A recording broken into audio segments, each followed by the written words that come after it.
तो नमस्कार साथियों, स्वागत है आप सभी का आपके अपने परिवार अपने YouTube channel Harish classes Bulandshahr में। कैसे हैं आप सभी? आशा करते हैं कि आप सभी अच्छे होंगे और आपकी तैयारी बहुत बेहतर तरीके से चल रही होगी। जैसा कि आपको पता है कि कंटिन्यू हमारी ज्योग्राफी की एक सीरीज़ आ रही है और आप लोगों ने अगर नहीं देखी हैं तो आप उन क्लासों को आप देख लीजिए। लगभग 29 क्लासेस ऑलरेडी हो ही चुकी हैं। अगर जो आप क्लासेस ये बीच में देख रहे हैं तो कोई बात नहीं, आप टेंशन ना लें, आपको ये क्लास भी बहुत अच्छी तरीके से समझ में आएगी।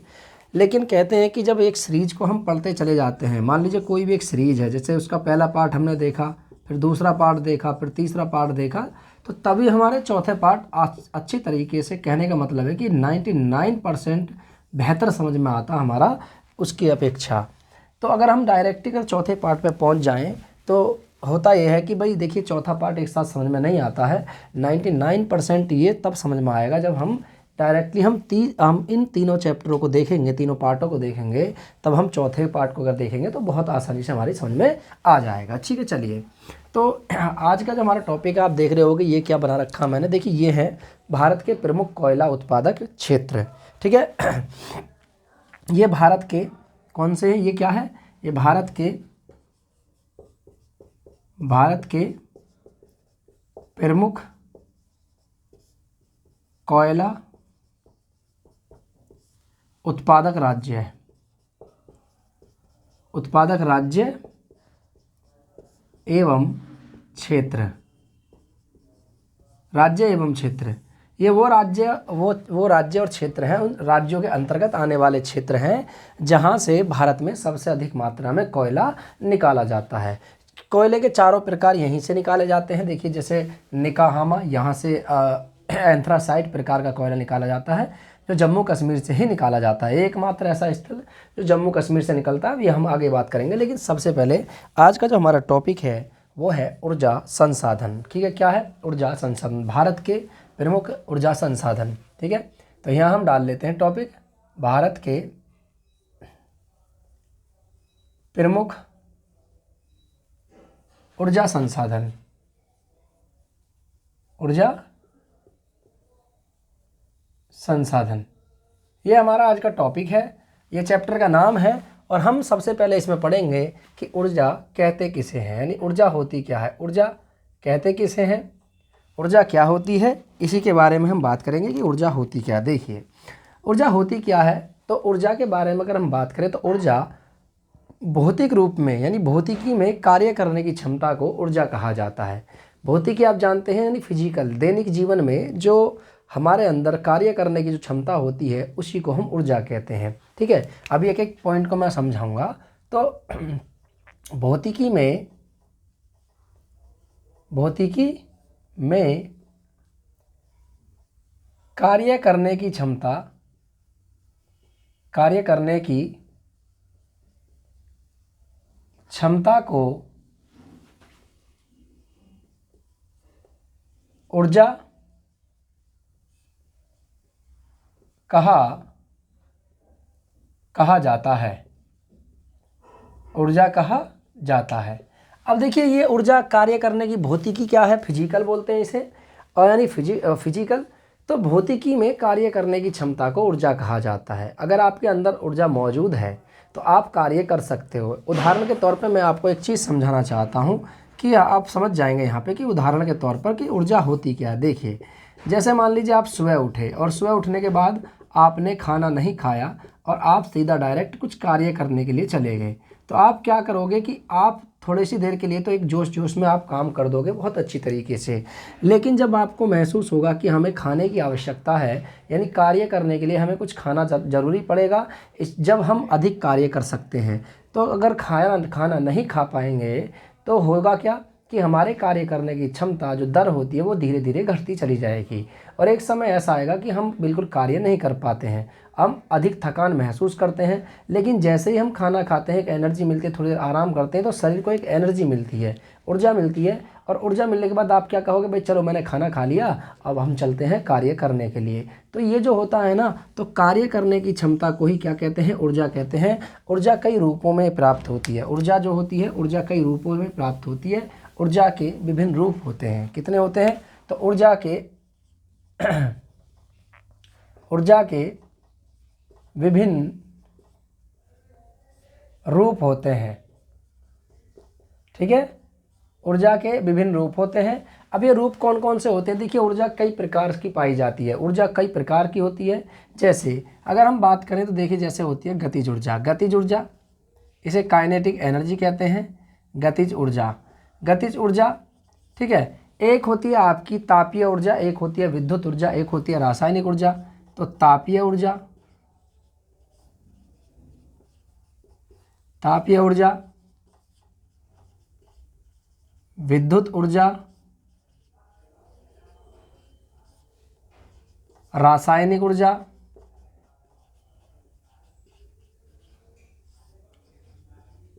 रासायनिक ऊर्जा। इसी के साथ साथ और भी अन्य प्रकार होते हैं ऊर्जा के, जैसे परमाणु ऊर्जा। परमाणु ऊर्जा भी इसी के अंतर्गत आती है, जैसे परमाणु ऊर्जा, परमाणु ऊर्जा। परमाणु ऊर्जा के साथ साथ सर एक ऊर्जा और आती है जिसे बोलते हैं हम प्रकाश ऊर्जा। प्रकाश ऊर्जा के साथ साथ यांत्रिक ऊर्जा। ठीक है, इधर लिख देता हूं यहाँ पर, यहाँ पे प्रकाश ऊर्जा,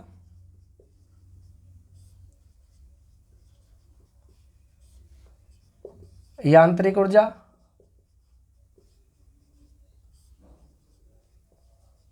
यांत्रिक ऊर्जा।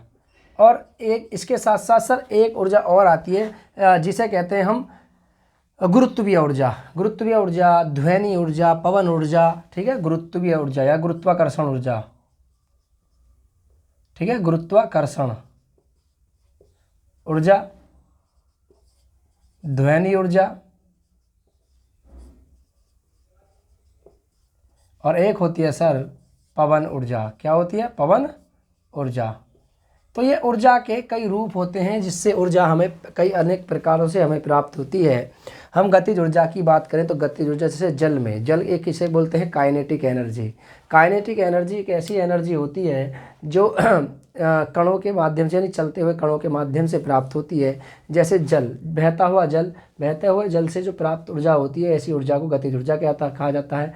तापीय ऊर्जा को आप जानते हैं, तापीय ऊर्जा क्या होती है? यानी ताप के कारण जो ऊर्जा प्राप्त होती है, ऐसी ऊर्जा को तापीय ऊर्जा कहा जाता है। विद्युत के माध्यम से भी हमें ऊर्जा प्राप्त होती है, इसे विद्युतीय ऊर्जा कहा जाता है। रासायनिक ऊर्जा, ठीक है, परमाणु ऊर्जा जैसे यूरेनियम, थोरियम, इसके माध्यम से। प्रकाश ऊर्जा, सूर्य एक बहुत बड़ा स्रोत है पृथ्वी पर जो प्रकाश ऊर्जा का एक बहुत बड़ा माध्यम है। यांत्रिक ऊर्जा, ठीक है, जो मैकेनिज्म एनर्जी होती है, यांत्रिक ऊर्जा मशीनों के द्वारा। गुरुत्वाकर्षण, पृथ्वी का गुरुत्वाकर्षण बल जो होता है या पिंड के गुरुत्वीय त्वरण के कारण जो ऊर्जा उत्पन्न होती है, इसी को गुरुत्वाकर्षण ऊर्जा कहते हैं। ध्वनि ऊर्जा, आप देखते हैं बहुत तेज आवाज़, उसमें आवाज़ों में साउंड चलते हैं, आपको पता है डीजे। पवन ऊर्जा, हवा, हवा भी एक प्रकार की एक ऊर्जा प्रदान करती है। तो इस प्रकार से ऊर्जा के कई रूप होते हैं। एक होती है स्थितिज ऊर्जा। स्थितिज ऊर्जा में, स्थितिज ऊर्जा क्या होती है? स्थितिज ऊर्जा होती है ठहरी हुई ऊर्जा या रुकी हुई ऊर्जा। इसमें क्या होता है? जैसे खींचा हुआ तीर कमान। ठीक है, इसके साथ साथ बंद घड़ी में जो चाबी भर देते हैं, वो भी एक स्थितिज ऊर्जा के रूप में कार्य करती है। तो ऊर्जा के विभिन्न स्वरूप होते हैं, याद रखना। सूर्य पृथ्वी पर, ठीक है, मैंने अभी बताया था, तो नोट करके आप लिखेंगे कि सूर्य पृथ्वी पर ऊर्जा का सबसे बड़ा स्रोत है। ठीक है, यानी सूर्य पृथ्वी पर जो ऊर्जा मौजूद होती है, ठीक है, ऊर्जा, तो ये जो प्रकाश ऊर्जा होती है, इसका सबसे बड़ा स्रोत जो है पृथ्वी पर जो मौजूद है, वो सूर्य को ही माना जाता है। ठीक है, इसके साथ साथ ऊर्जा उत्पादन का विभिन्न ऊर्जा जो उत्पादन की जाती है, ठीक है, इसके अलावा सूर्य के अलावा जो ऊर्जा उत्पादित की जाती है, उसके विभिन्न स्वरूप होते हैं। विभिन्न खनिजों से ऊर्जा को उत्पन्न किया जाता है। ठीक है, ऊर्जा को विभिन्न खनिजों से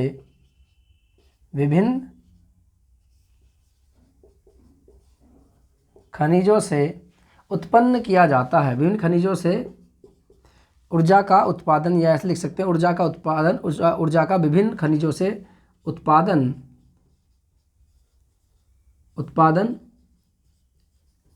किया जाता है।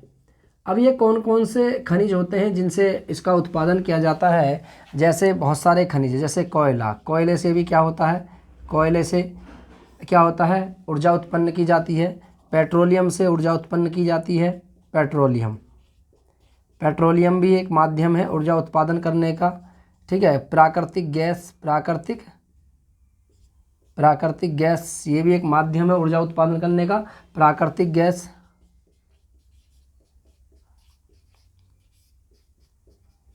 प्राकृतिक गैस ये भी एक माध्यम है। ठीक है, यूरेनियम,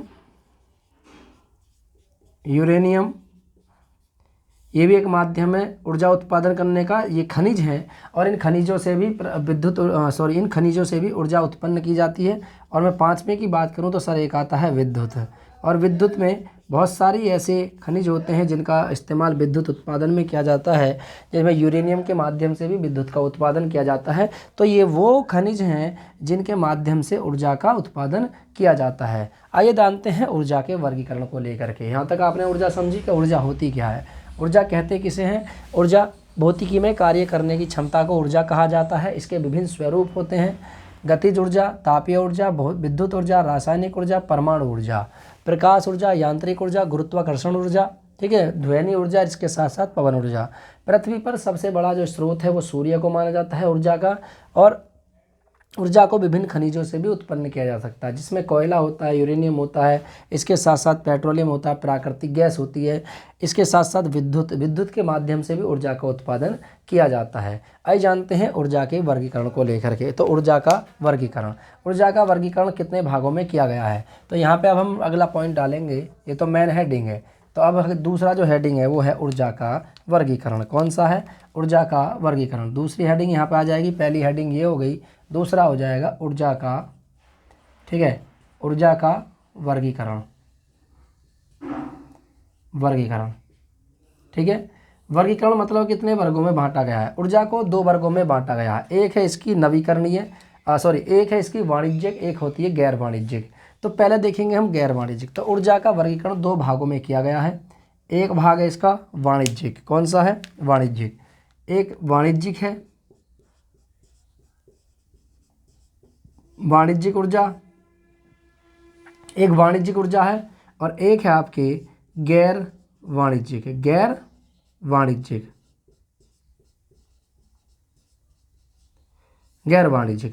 वाणिज्यिक की बात करें तो वाणिज्यिक में वो आते हैं, वाणिज्यिक आप समझ सकते हैं, वाणिज्य का अर्थ होता है, ठीक है, जो जिनका प्रयोग सामान्यतः उद्योगों में किया जाता है, बड़े बड़े उद्योगों में किया जाता है। अर्थात हम कह सकते हैं कि जिनका प्रयोग वाणिज्य के रूप में किया जाता है। इस प्रकार की ऊर्जा स्रोतों को यानी वाणिज्यिक ऊर्जा स्रोतों में रखा गया है। जैसे कोयले का आप सामान्यतः अपने घर में इस्तेमाल तो करते हैं, लेकिन इतने बड़े मात्रा में कोयले का इस्तेमाल नहीं होता है। लेकिन अगर हम बात करें यूरेनियम की, तो यूरेनियम आपके किस में आता है? वाणिज्यिक में आता है। और इसके साथ साथ आपके प्राकृतिक गैस वाणिज्यिक में आती है, ठीक है। इसके साथ साथ और भी बहुत सारे हैं, जैसे पेट्रोलियम वाणिज्यिक में आता है। तो वाणिज्यिक और गैर वाणिज्यिक की बात करें तो सबसे पहले हम वाणिज्यिक की बात कर लेते हैं कि वाणिज्यिक कौन कौन से होते हैं। तो वाणिज्यिक, ठीक है, इनमें कौन कौन से आते हैं? जैसे कि वाणिज्यिक में जैसे कोयला आता है, कोयला इसी के अंतर्गत आता है सर, कोयला आता है, ठीक है। पेट्रोलियम आता है, पेट्रोलियम इसी के अंतर्गत आता है, ठीक है। और इसके साथ साथ सर प्राकृतिक गैस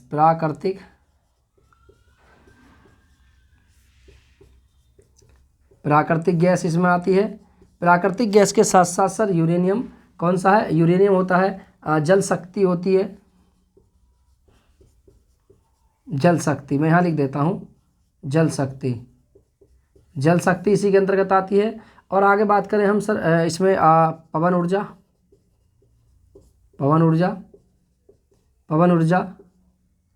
सौर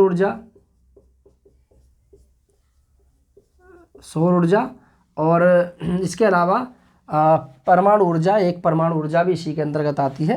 परमाणु ऊर्जा कहाँ से आती है? परमाणु ऊर्जा। ये वो स्रोत हैं जो वाणिज्यिक के अंतर्गत आते हैं। ऐसे स्रोतों को वाणिज्यिक ऊर्जा का वाणिज्यिक ऊर्जा संसाधन कहा जाता है।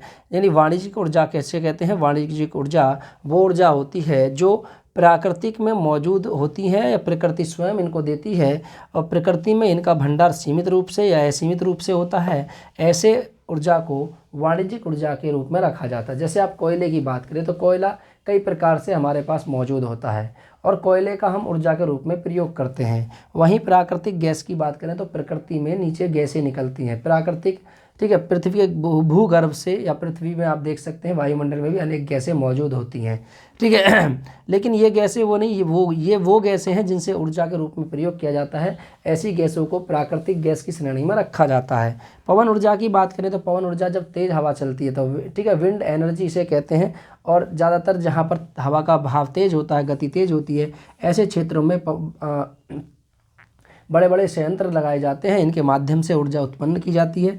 पेट्रोलियम की बात करें तो इनका सीमित संसाधन है, ठीक है, और ज़्यादातर भारत इसे अर्थव्यवस्था का रक्त भी कहा जाता है। इसे अर्थव्यवस्था का रक्त भी कहते हैं क्योंकि इसके बगैर अर्थव्यवस्था नहीं चल सकती है। पेट्रोलियम एक ऐसा माध्यम है जिसके सीमित भंडार हैं भारत में, और अन्य देशों में भी सीमित इसके भंडार हैं। जल शक्ति, जल के माध्यम से जो ऊर्जा उत्पन्न की जाती है इसे जल शक्ति ऊर्जा, और इसे वाणिज्यिक के अंतर्गत रखा जाता है। आप देखते हैं कि बहुत सारे डैम बनाए गए हैं भारत में, बहुत सारे डैमों का निर्माण किया गया है, और डैम बहुउद्देश्य परियोजनाओं के लिए बनाए जाते हैं, जिसमें से सबसे महत्वपूर्ण कार्य होता है उसका बिजली यानी विद्युत का उत्पादन करना।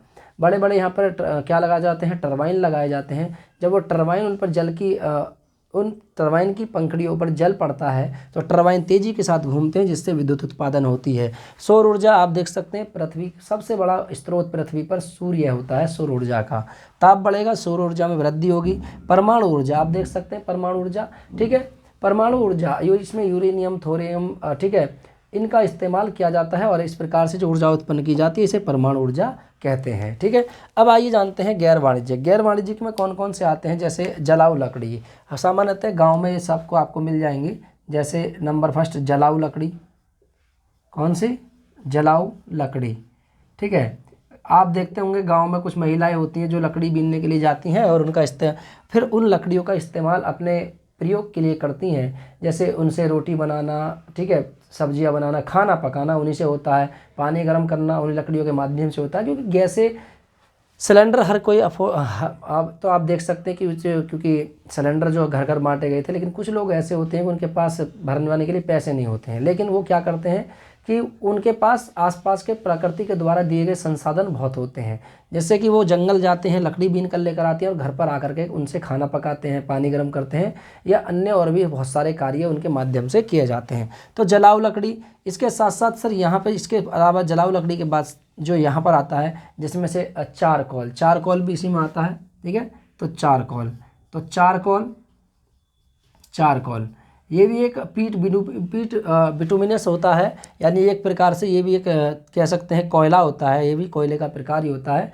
तो ये पीट बिटुमिनस इसे कहा जाता है, ये भी एक कोयला होता है, लेकिन इतना उच्च कोटि का नहीं होता है, ठीक है। उसके बाद गोबर के उपले, मैंने कहा ना बहुत संसाधन है उनके पास। गोबर के उपले भी किस में आता है? गैर वाणिज्यिक में आता है। और इसके साथ साथ पशु ऊर्जा, ठीक है, पशु ऊर्जा। तो ऊर्जा सभी से मिलती है। यहाँ क्या दूध नहीं मिलता? यहाँ पे दूध मिलता है, पशुओं के माध्यम से दूध मिलता है, उससे भी बहुत सारी एनर्जी निकलती है, एनर्जी हमें मिलती है। तो यहाँ पर पशु ऊर्जा ये गैर वाणिज्यिक के अंतर्गत आते हैं, आप इनको देख लेना। तो ऊर्जा का वर्गीकरण दो प्रकार से किया गया है, एक वाणिज्यिक और एक आपके गैर वाणिज्यिक। वाणिज्यिक मैंने आपको पूरी तरीके से समझा दिया। गैर वाणिज्यिक जलाऊ लकड़ी, चारकोल, गोबर के उपले, पशु ऊर्जा, ठीक है, इनको आप नोट कर लीजिए। उसके बाद चलते हैं ऊर्जा संसाधन को लेकर के, कि ऊर्जा संसाधन किसे कहते हैं? नवीकरणीय और गैर नवीकरणीय या अनवीकरणीय ऊर्जा संसाधन कौन से होते हैं। उसके बाद फिर हम आगे नेक्स्ट बात करेंगे। ये अभी कोयले उत्पादक क्षेत्र है, भारत के कोयला उत्पादक क्षेत्र। अभी हम कोयले पर आए नहीं हैं। तो जो हमारे परंपरागत स्रोत होते हैं, जो प्राचीन काल से चले आ रहे हैं, उन परंपरागत स्रोत में पहला कोयला ही रखेंगे हम। और कोयला के ये प्रमुख क्षेत्र है कि जहाँ जहाँ से कोयला निकाला जाता है, ठीक है। पहले आप इसको नोट कीजिए, चाहे स्क्रीनशॉट ले लीजिए, चाहे इसको नोट कीजिए। उसके बाद हम आगे नेक्स्ट बात करेंगे। चलिए कीजिए फटाफट।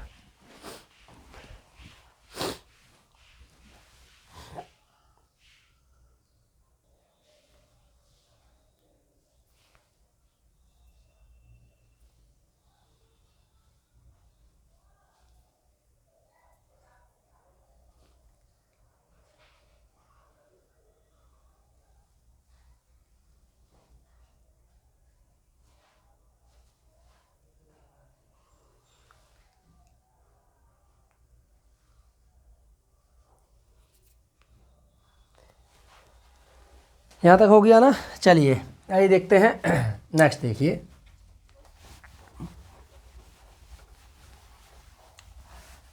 ठीक है, अभी डस्टर है मेरे पास, लेकिन डस्टर थोड़ा सा बेकार सा हो रहा है, वो पूरी तरीके से इरेज नहीं कर पाता है, इसलिए मैं इसका इस्तेमाल कर रहा हूँ।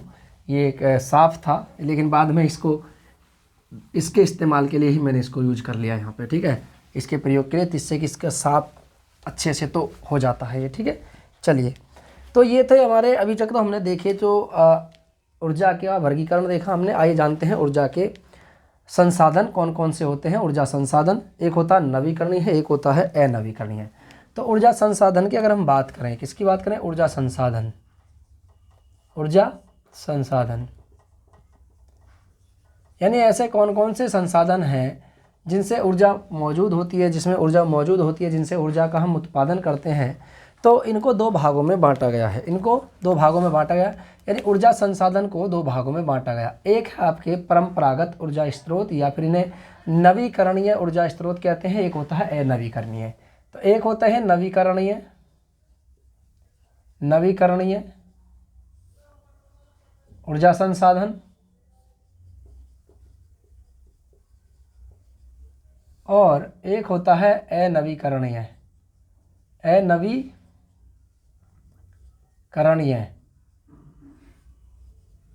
ऊर्जा संसाधन। एक नवीकरणीय ऊर्जा संसाधन, एक अनवीकरणीय ऊर्जा संसाधन। तो ये दो प्रकार के होते हैं, ठीक है। एक को बोलते हैं परंपरागत, एक को बोलते हैं गैर परंपरागत। परंपरागत कौन से होते हैं, नवीकरणीय ऊर्जा संसाधनों को ही परंपरागत क्या कहते हैं, सॉरी, अनवीकरणीय ऊर्जा संसाधनों को ही परंपरागत ऊर्जा संसाधन कहते हैं। यानी जो एक प्राचीन परंपरा से चले आ रहे हैं, प्राचीन काल से जिन संसाधनों का प्राचीन काल से उपयोग किया जा रहा है, ऐसे संसाधनों को अनवीकरणीय ऊर्जा संसाधन या परंपरागत ऊर्जा संसाधन के रूप में रखा जाता है। तो इसमें एक नवीकरणीय क्या होता है, ऐसे स्रोत ऊर्जा के जिनको एक बार दो बार हम यूज कर सकते हैं और भविष्य में इनके समाप्ति होने की कभी कोई संभावना नहीं होती। तो हम इनकी बात करते हैं पहले नवीकरणीय की। तो नवीकरणीय ऊर्जा संसाधन कौन सा होता है, नवीकरणीय। तो नवीकरणीय ऊर्जा संसाधन, नवीकरणीय ऊर्जा संसाधन, ठीक है। यानी ऊर्जा के वे संसाधन जिनके भविष्य में कभी समाप्ति होने की कोई संभावना नहीं होती, ऐसे संसाधनों को नवीकरणीय ऊर्जा संसाधन की श्रेणी में रखा जाता है। यानी इन्हें गैर परंपरागत ऊर्जा स्रोत कहते हैं। आप एक बार फिर से समझिए, नवीकरणीय होता क्या, नया नवीकरण, ठीक है, यानी जो बिल्कुल एकदम नई तरीके से इनका इस्तेमाल हो रहा है। आज हम देखते हैं कि पहले हम सूर्य की ऊर्जा का, सूर्य के ताप का इतना इस्तेमाल नहीं करते थे ऊर्जा के रूप में, लेकिन आज क्या है, आप देख सकते हैं आपके पास सोलर पैनल होता है। पैनल के माध्यम से आप सूर्य से आने वाली जो ताप होता है, उसका प्रकाश होता है, उससे आप विद्युत का उत्पादन करते हैं, बहुत सारे अनेक ऐसे कार्य किए जाते हैं जो सूर्य ऊर्जा से संभव होता है। तो इन ऐसे ऊर्जा संसाधनों को नवीकरणीय ऊर्जा संसाधन की श्रेणी में रखा जाता है। अर्थात कहने का मतलब ये है कि ऊर्जा के वे स्रोत जो भविष्य में कभी समाप्त नहीं हो, ऐसे ऊर्जा स्रोतों को नवीकरणीय ऊर्जा संसाधन के रूप में या स्रोतों के रूप में रखा जाता है। अब इनमें से कौन कौन से होते हैं, तो नवीकरणीय ऊर्जा स्रोत जो होते हैं या संसाधन जो होते हैं, इनमें से कौन कौन से होते हैं। देखिए, जैसे एक सौर ऊर्जा, सौर ऊर्जा, तो सौर ऊर्जा या सौर संसाधन, या हम कह सकते हैं सौर ऊर्जा, ठीक है। सौर मतलब सूर्य का प्रकाश, सूर्य से जो ऊर्जा प्राप्त की जाए, सौर ऊर्जा होता है। नंबर 2 की बात करें, पवन, इनका भविष्य में कभी कोई अस्तित्व समाप्ति नहीं होगा, ये हमेशा ही रहेंगी, पवन हो गया, ठीक है। और नंबर 3 की बात करें, जैसे जल हो गया, जल, तो जल के द्वारा जो ऊर्जा उत्पन्न की जाती है, ये नवीकरणीय ऊर्जा संसाधन के रूप में आते हैं, ठीक है। बायोगैस ये भी एक ऐसा माध्यम है जो आपके कभी समाप्त होने वाला नहीं है। बायोगैस आप गाँव में देखते हैं, सामान्यतः पहले पुराने टाइम में बायोगैस संयंत्र लगाए जाते थे गांव में, जिनसे गैसें उत्पन्न की जाती थी, ठीक है। गोबर डाला जाता था, पानी डाला जाता था उसमें, उसके बाद बायोगैस उत्पन्न की जाती थी, ठीक है। इसी के अलावा और जैसे कि भूतापीय भी एक इसी के अंतर्गत आता है, भूतापीय। तो भूतापीय ऊर्जा, भूतापीय संसाधन, ऊर्जा संसाधन, ये भी आपके नवीकरणीय में आता है, ये कभी समाप्त नहीं होने वाला। ठीक है, एक है आपके कचरे से, ठीक है, कचरे से प्राप्त ऊर्जा, तो कचरे से उत्पादित की जाने वाली ऊर्जा, कचरे से उत्पादित की जाने वाली ऊर्जा, ये नवीकरणीय ऊर्जा संसाधन के रूप में आता है। और एक होता है आपके जो महत्वपूर्ण होता है जिसे कहते हैं हम ज्वारीय, ये भी कभी खत्म ना होने वाला ऊर्जा संसाधन है। तो ज्वारीय ऊर्जा, तो ज्वारीय संसाधन, इसे क्या कहते हैं, ज्वारीय ऊर्जा संसाधन कहते हैं। क्या बोलते हैं, ज्वारीय ऊर्जा संसाधन कहते हैं। और इसको नवीकरणीय ऊर्जा संसाधन के रूप में रखा गया है, नवीकरणीय ऊर्जा संसाधन। क्यों, देखिए आप इनमें से देख सकते हैं सभी को। सूर्य पृथ्वी पर एक ऐसा स्रोत है जिसके भविष्य में कोई समाप्ति होने की संभावना नहीं है। पवन आप देख सकते हैं, हवा, ठीक है, हवा, इसके माध्यम से पवन के द्वारा, ये वो स्रोत हैं जो कभी भविष्य में ख़त्म नहीं होंगे, जिनके असीमित भंडार हैं, पृथ्वी पर मौजूद असीमित भंडार पाया जाता है इनका। जल आप देख सकते हैं कि 71%, ठीक है, 71% भाग पर, पृथ्वी के 71% भाग पर जल ही जल है, जबकि कितने 29% भाग पर स्थल है। और इन स्थलों में से भी कुछ भाग ऐसा है जो जल से घिरा हुआ है, जैसे कुछ प्राकृतिक नहरें निकाली जाती हैं, कुछ प्राकृतिक झीलें निकाली जाती हैं, कृत्रिम झीलें, बाय मिस्टेक प्राकृतिक बोल दिया मैंने, प्रकृति तो स्वयं देती है। कृत्रिम झीलें निकाली जाती हैं, मनुष्य के द्वारा बनाई गई झीलों को कृत्रिम झील, मनुष्य के द्वारा बनाई गई नहरों को कृत्रिम नहर कहते हैं। कृत्रिम का अर्थ होता है बना करके उसको तैयार करना, किसी चीज़ का बनाना, ठीक है। तो ये 29% जो स्थल है, इसमें से भी लगभग कम से कम आप देख सकते हैं कि कई प्रतिशत ऐसा है जो झील और तालाबों में और नहरों में घिरा हुआ है, क्योंकि मानव अपने प्रयोग के लिए स्थल को प्रयोग करता है, उसमें नहरें निकालता है, अपने ही प्रयोग के लिए, अपने फ़ायदे के लिए नहरें निकालता है, ठीक है। इसके साथ साथ तालाबों का निर्माण करता है, कुओं का निर्माण करता है समय समय पर इनका। तो स्थल का वो भाग भी घिरता जा रहा है धीरे धीरे, ठीक है। तो हम कह सकते हैं 71% तो वो है जो पूरे प्रशांत महासागर, हिंद महासागर, यानी 5 महासागरों ने घिर रखा है स्थल, ठीक है। चलिए, बायोगैस गाँव में ज़्यादातर होता है, भूतापीय, ठीक है, ये पृथ्वी पर मौजूद जो ताप होता है, पृथ्वी का ताप, उससे जो ऊर्जा निकलती है, भूतापीय ऊर्जा कहते हैं। और इसी के कारण ही आपको पता है कि जो अनवीकरणीय ऊर्जा संसाधन इसी के माध्यम से बनते हैं, क्योंकि भूताप, भूमि का जो ताप होता है, ताप, दाब आदि का प्रभाव पड़ता है, और नीचे जो इसके गर्भ में जो तत्व मौजूद हैं, यानी जो नीचे पृथ्वी पर जो जैविक पदार्थ चले जाते हैं, उनके सड़ने गलने से और कई हजार साल लगती इस प्रक्रिया को होने में, और ताप और दाब के कारण वो गल जाते हैं, सड़ जाते हैं, और उन्हीं से निर्माण होता है गैस का, पेट्रोल का, कोयले का, वो कार्बन का अपर रूप बन जाते हैं, कार्बन के रूप में परिवर्तित हो जाते हैं। इसका आप ध्यान रख लेना, ठीक है। तो ये हो गया आपके नवीकरणीय ऊर्जा संसाधन। अब एक बात करें तो दूसरा है अनवीकरणीय। तो अनवीकरणीय ऊर्जा संसाधन कौन से होते हैं, तो यहाँ देख लेते हैं। तो नवीकरणीय देख लिया, दूसरा देखेंगे हम अनवीकरणीय। ये नवीकरणीय है, ये अनवीकरणीय है, अनवीकरणीय, इनको परंपरागत ऊर्जा संसाधन कहते हैं, ऊर्जा संसाधन, ठीक है। और आने वाला जो मनुष्य है ना, वो इस पर निर्भर ज़्यादा कर रहा है इसको छोड़ करके, क्योंकि इनको पता है कि ऊर्जा के वे संसाधन जिसके भविष्य में समाप्त होने की संभावना है। तो ऐसे ऊर्जा संसाधनों को अनवीकरणीय ऊर्जा संसाधन के रूप में रखा गया है, यानी जो भविष्य में समाप्त हो जाए। जैसे कोयले का क्या भरोसा, कब समाप्त हो जाए पता नहीं, पेट्रोल का क्या भरोसा, कब समाप्त हो जाए पता नहीं, ठीक है। प्राकृतिक गैस कब समाप्त हो जाए पता नहीं, ठीक है। तो ये सभी क्या है, ये सभी वो पदार्थ होते हैं, यानी वो तत्व मौजूद होते हैं इसके अंतर्गत, या खनिज कह सकते हैं हम उन्हें, क्योंकि खनिज इसी के अंतर्गत आते हैं। तो वो सभी चीज़ें होती हैं जो भविष्य में जिनकी समाप्त होने की संभावना है। ऐसे ऊर्जा संसाधनों को अनवीकरणीय ऊर्जा संसाधन की श्रेणी में रखा जाता है। अब इसमें से होते कौन कौन से हैं, जैसे आपके कोयला हो गया, पेट्रोलियम हो गया, परमाणु हो गया, सेल हो गया, ये सभी इसी के अंतर्गत आते हैं। तो इसके अंतर्गत आने वाले जैसे कोयला, सबसे महत्वपूर्ण यही है, कोयला है, पेट्रोलियम है,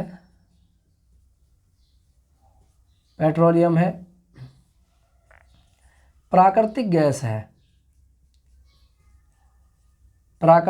है, इनके भी सीमित भंडार ही हैं। और आने वाले समय में तो हम तो सौर ऊर्जा पर ही डिपेंड करेंगे सभी के सभी, अब भी कर भी रहे हैं, ठीक है। और इसके साथ साथ जैसे परमाणु है, परमाणु परमाणु इसी के अंतर्गत है। यूरेनियम, थोरियम, इनके भंडार भी सीमित हैं, ज़्यादा नहीं है।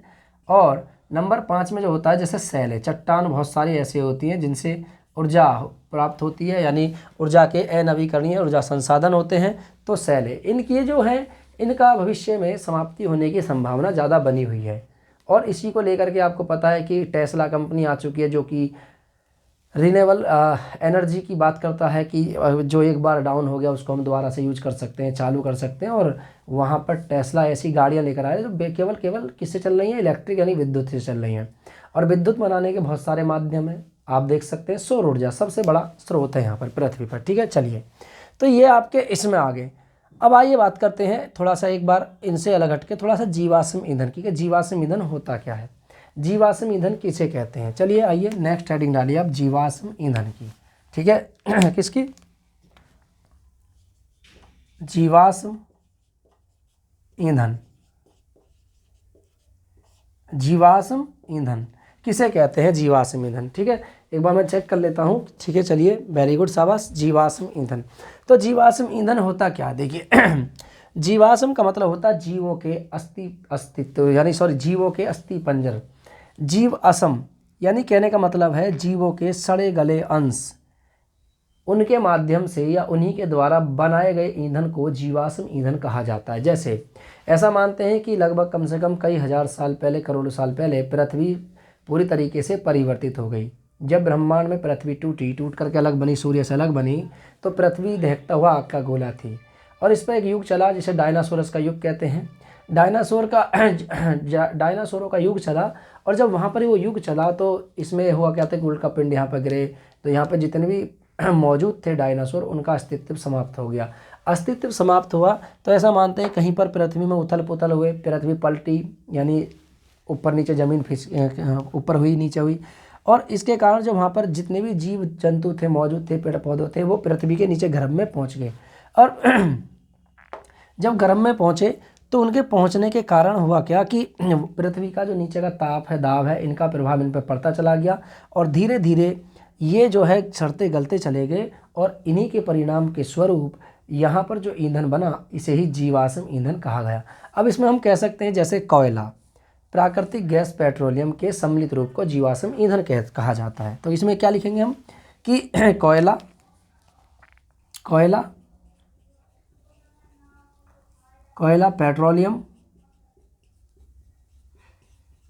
पेट्रोलियम एवं प्राकृतिक गैस के सम्मिलित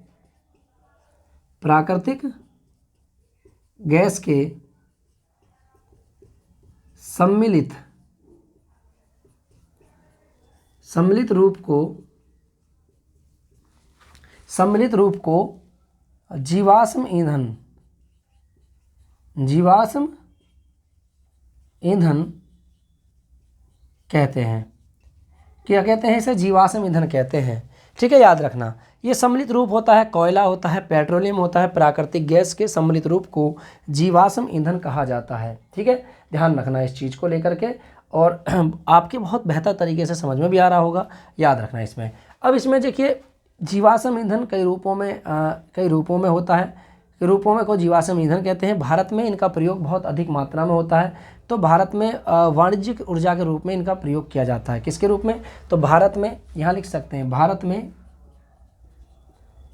में वाणिज्यिक, मैंने लिखा था ना वाणिज्यिक, भारत में वाणिज्यिक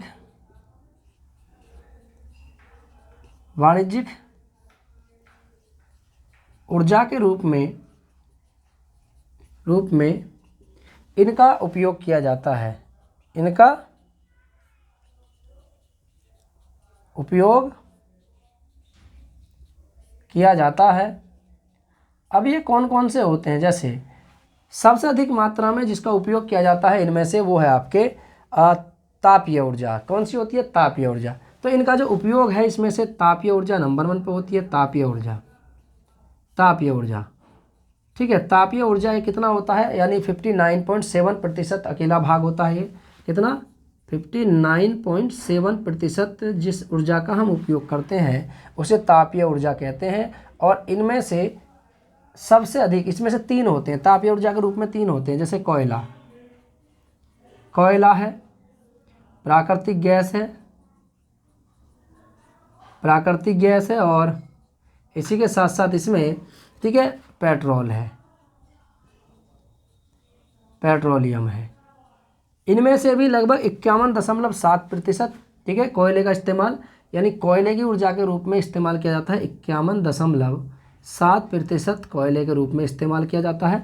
भूतापीय ऊर्जा में अकेले 51.7% कोयले का उपयोग किया जाता है। इसके अलावा तापीय ऊर्जा के साथ साथ इसी में जीवाश्म ईंधन में एक और आता है जल विद्युत ऊर्जा। कौन सा आता है? जल विद्युत ऊर्जा। यहाँ तक दिख रहा है ना? चलिए, जल विद्युत ऊर्जा, और इसका जो इस्तेमाल किया जाता है वो कितने में? वाणिज्यिक ऊर्जा के रूप में जो किया जाता है, इसका उपयोग किया जाता है लगभग 11.7% में। कितने में? 11.7% में इसका इस्तेमाल किया जाता है। इसी के साथ साथ एक आता है परमाणु। कौन सा? परमाणु, परमाणु ऊर्जा।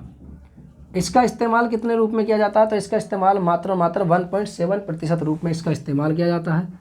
1.7%। मैंने बताया था ना वाणिज्यिक। अब वाणिज्य से समझिए, वाणिज्य का मतलब होता है व्यापार करना। वाणिज्यिक फसलें आपने पढ़ी होंगी, मैंने फसल अभी नहीं पढ़ाया, फसल पढ़ाऊंगा आगे। वाणिज्य का मतलब होता है कि उद्योगों में जिसका उपयोग किया जाता है। बड़े बड़े कारखाने लगे हुए हैं, आपने देखे होंगे, बहुत बड़े बड़े मात्रा में देश में बहुत बड़े बड़े कारखाने, कंपनियां लगी हुई हैं जो इनका उपयोग करते हैं। इनके बगैर कंपनियां नहीं चल सकती। तो इनका उद्योगों के रूप में किसका हम उपयोग करेंगे? कोयला वहाँ जाएगा। आप देखते हैं मालगाड़ी बहुत बड़े स्तर पर कोयला लेकर के जाती है, तो वो कहाँ जाती हैं? सब बड़ी बड़ी कंपनियों में जाती हैं ना।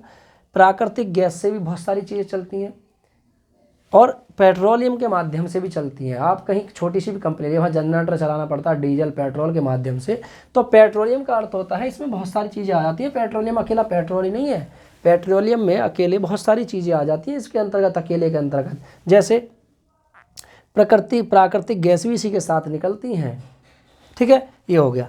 इसके अलावा जो जो गैर वाणिज्यिक है, जिसे हम नवीकरणीय ऊर्जा कहते हैं, नवीकरणीय ऊर्जा का 26.7% हिस्सा इसमें इस्तेमाल किया जाता है। तो नवीकरणीय ऊर्जा का यहाँ लिख देता हूँ मैं नोट करके, ठीक है, नोट करके लिख देता हूँ कि नवीकरणीय ऊर्जा का, किसका? नवीकरणीय, ये लिख रहा नवीकरणीय ऊर्जा का कितना प्रतिशत? लगभग कम से कम 26.7%, 26.7% उपयोग किया जाता है जीवाश्म ईंधन के माध्यम से, यानी जो इसमें इस्तेमाल करते हैं हम, ठीक है।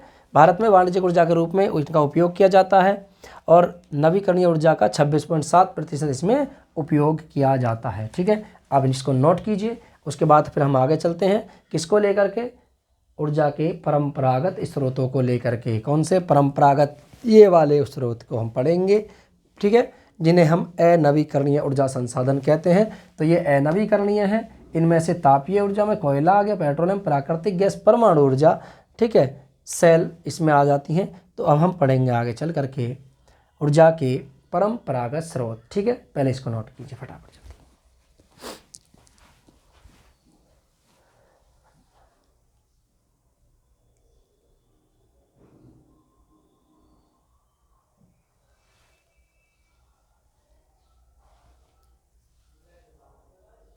यहाँ तक हो गया ना? चलिए आगे देखिए, नेक्स्ट। यहाँ तक आपने कर लिया हो तो आइए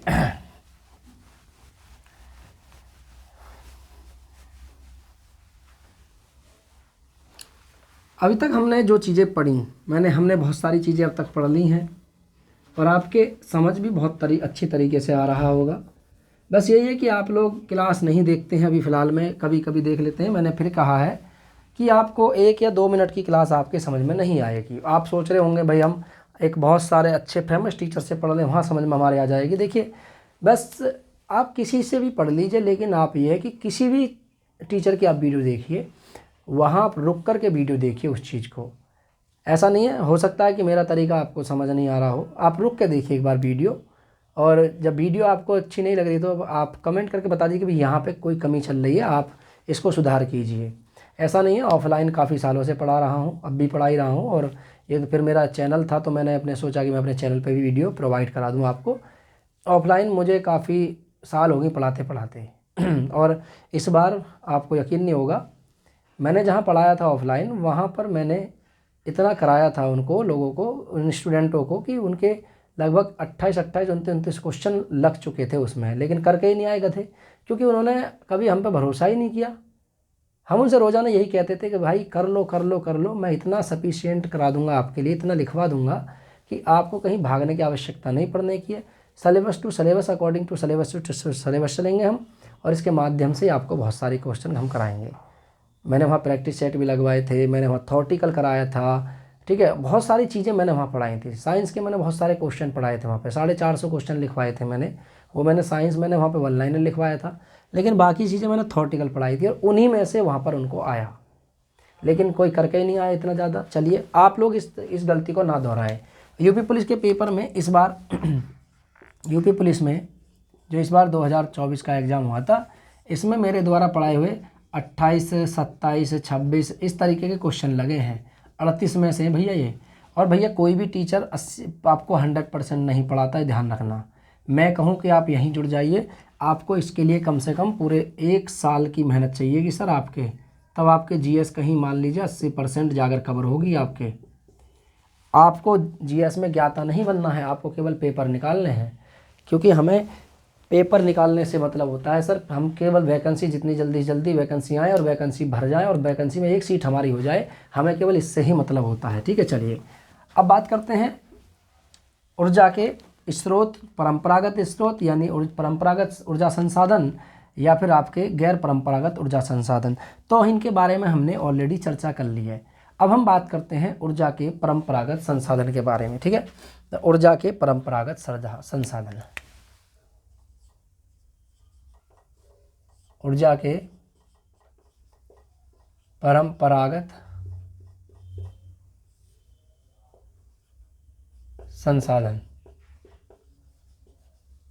पहले तो ऊर्जा के परंपरागत संसाधन किसे कहते हैं, परंपरागत संसाधन क्या होता है देखिए, यानी कह सकते हैं हम जिन संसाधनों का उपयोग प्राचीन साल से किया जा रहा है, ऐसे ऊर्जा संसाधनों को परंपरागत ऊर्जा संसाधनों की श्रेणी में रखा गया है।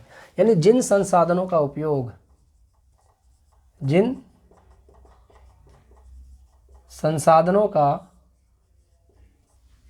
उपयोग प्राचीन काल से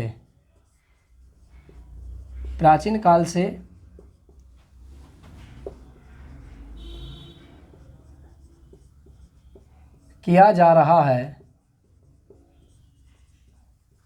उन्हें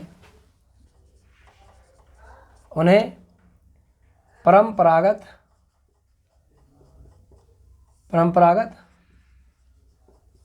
ऊर्जा संसाधन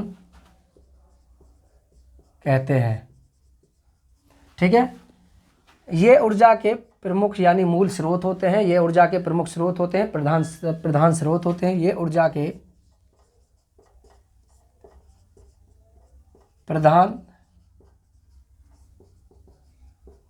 स्रोत होते हैं।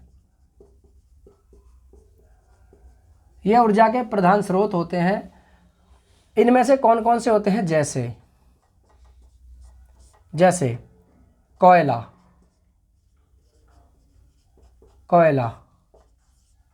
पेट्रोलियम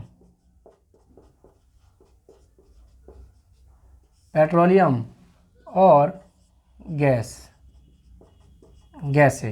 ये वो स्रोत हैं ऊर्जा के जिनका प्राचीन काल से उपयोग किया जा रहा है। ऐसे ऊर्जा स्रोतों को परंपरागत ऊर्जा स्रोत कहा जाता है, यानी जो कभी भविष्य में जिनके खत्म होने की संभावना है, ऐसे ऊर्जा स्रोतों को परंपरागत ऊर्जा स्रोतों की श्रेणी में रखा जाता है। इनमें से सबसे पहले हम जानेंगे कोयले के बारे में। तो ये देखिए, सबसे पहले कोयला। अब हम पढ़ेंगे क्या, कोयला। क्या पढ़ेंगे, कोयले के बारे में हम पढ़ेंगे। तो आइए जानते हैं कोयला उत्पादक क्षेत्र और राज्यों के बारे में। देखिए, ये राज्य है यहाँ पे पश्चिम बंगाल, झारखंड, बिहार। ठीक है, ये पूरा यहाँ पे कौन कौन सा इधर वाला क्षेत्र देखिए, बिहार है, झारखंड है, छत्तीसगढ़ है, उड़ीसा है, पश्चिम बंगाल है, ये इसमें आ गया। छत्तीसगढ़ है, आंध्र प्रदेश है, तेलंगाना है, ये इसमें आ गया। तमिलनाडु का क्षेत्र ये रहा, नेवेली है। गुजरात वाला क्षेत्र ये रहा, और ये बड़ोदरा वाला क्षेत्र है, ये पलाना, ये आपके राजस्थान में है, और निकाहामा ये आपके जम्मू कश्मीर में है। और इधर देखें तो त्रिपुरा, और इधर देखें तो सर असम, असम है, मेघालय है, अरुणाचल प्रदेश है। ये इनमें इनका विस्तार पाया जाता है। किसका? कोयले के प्रमुख उत्पादक राज्य और क्षेत्र। क्षेत्र की बात करें तो देखिए क्रम से आप देखिए ऊपर निकाहामा जम्मू कश्मीर में, पलाना राजस्थान में, बड़ौदरा गुजरात में, कोरबा ये आपके छत्तीसगढ़ झारखंड वाले क्षेत्र में पड़ता है। ठीक है, 1 मिनट ज़रा 1 सेकंड बस। चलिए आज की क्लास को यहीं समाप्त करेंगे, फिर मुलाकात होगी आपसे नेक्स्ट क्लास में। तब तक के लिए नमस्कार, जय हिंद और जय भारत। कल बात करेंगे कोयले को लेकर के। ठीक है, चलिए।